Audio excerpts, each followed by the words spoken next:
This video I'm going to do two things. I'm going to show you obviously where I sleep, what I got underneath the bed, and everything around it as far as sleeping. That's number one. And two, I'm getting my mini split, Mitsubishi mini split, maintained or getting its annual maintenance today, and hope to go over what they did as far as maintaining it. All of that coming up next. Living in an 8x16 tiny home in North Florida, the space is very limited for all of my stuff, including clothes and shoes. Most of my clothes to store is located underneath 4 small storage containers, which I will show you later. In addition, you will see where I keep the good book and my shoes. There is a plastic container with 3 drawers that I purchased from Walmart, located underneath the kitchen counter extension. This is used to store medical stuff and personal cleaning supplies. Also, I store my workout clothes, pickleball clothes, socks, and underwear as well. However, you might ask, that doesn't look like a lot of clothes. Well, that's because many of my clothes are located in the dirty hamper. The mini split is directly over my bed, therefore this bed is going to have to be moved out before they get here so they can work. What an opportunity for me to show you what is underneath my bed as far as containers.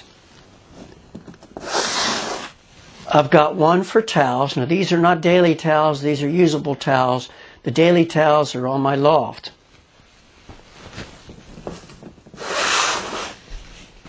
Got one for pants, not many in there.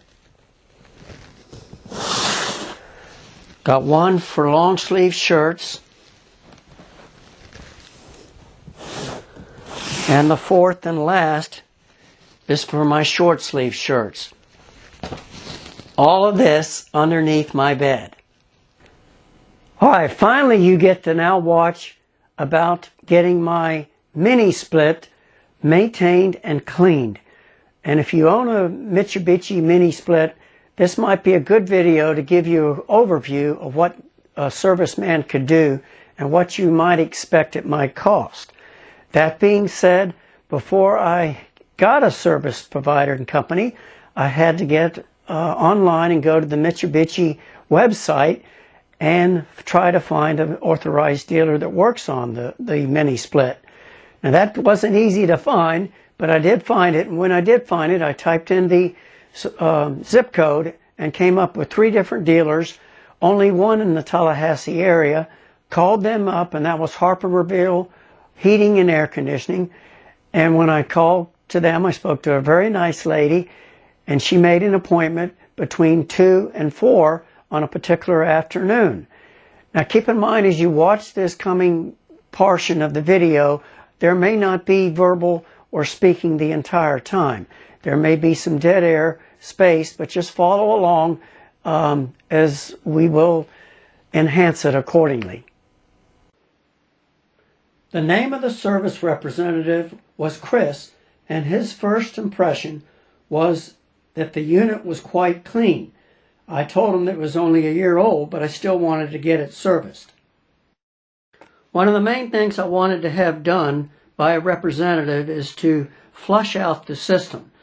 Randy at ITH said this is very important. So if you have your own shop vacuum cleaner, you can do this yourself. However, I didn't do it, so Chris did it for me.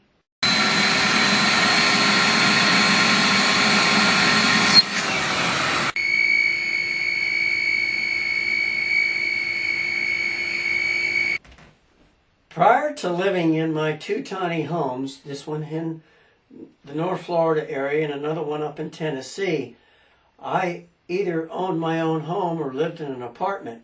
And I remember one of the things that you had to do consistently was to replace the air filters, or you were going to damage your air conditioning unit. Well, like that, you've got air filters here. Now these are not ones that you're going to replace, but these are ones that you're going to pull out and clean every 3 months, then put back in And this is very important. One of the things that Chris told me was, you know, a lot of people just turn on the mini split and keep them running all year long, and they don't do any of the maintenance. That's why we're showing this video. He says you've got to actually take care of these two air filters and everything else, which is what we're going to show you.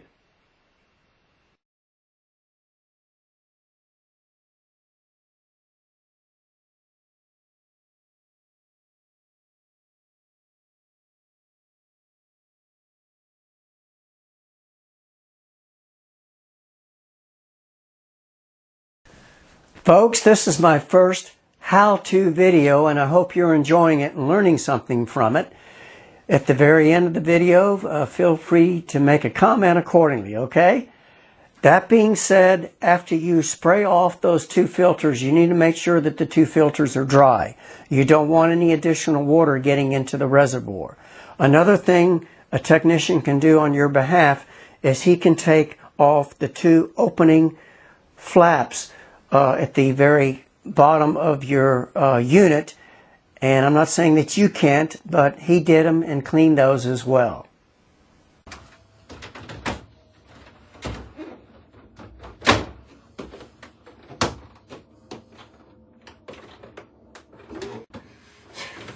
See if it's sticking off yet.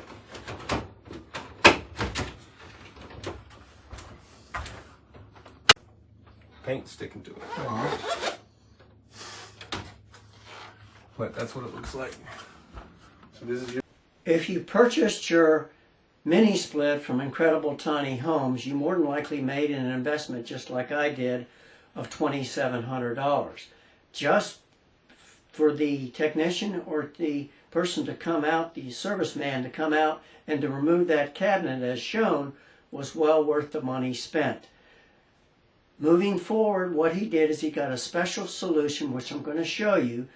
And I don't know if this solution you can purchase at Home Depot or Lowe's, but it is a solution that they sprayed and then they just rinsed off.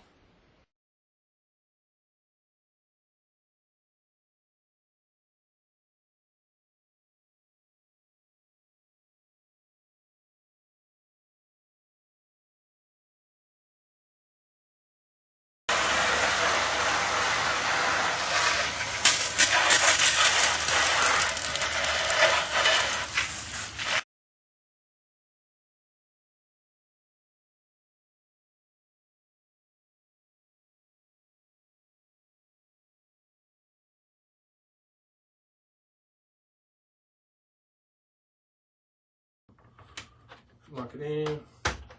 Lock it in. First of all, I'd like to thank Chris for being a good sport and allowing me to take pictures of him and take video. He didn't have a lot of speaking parts, but he did a good job, and I appreciate it, Chris. Thank you. That being said, the ending bill that I got was $95, and I was very pleased with that. Now, keep in mind, we didn't have to do anything with regards to the wheel, the inside wheel. That's the hardest thing. You'd have to remove it and then clean it and then put it back, and I don't know what the cost of that is, but we obviously didn't need to do that and may not need to do it for another 6 months to a year, hopefully, knock on wood. That being said, I did give him a $25 tip, so my total cost out of pocket was $120. I hope this video was very accommodating to help you get a feel for what you need to do as far as your maintenance. If you're not a subscriber, please consider subscribing. Please hit the like button, and any comments are welcome. Thank you and have a blessed day.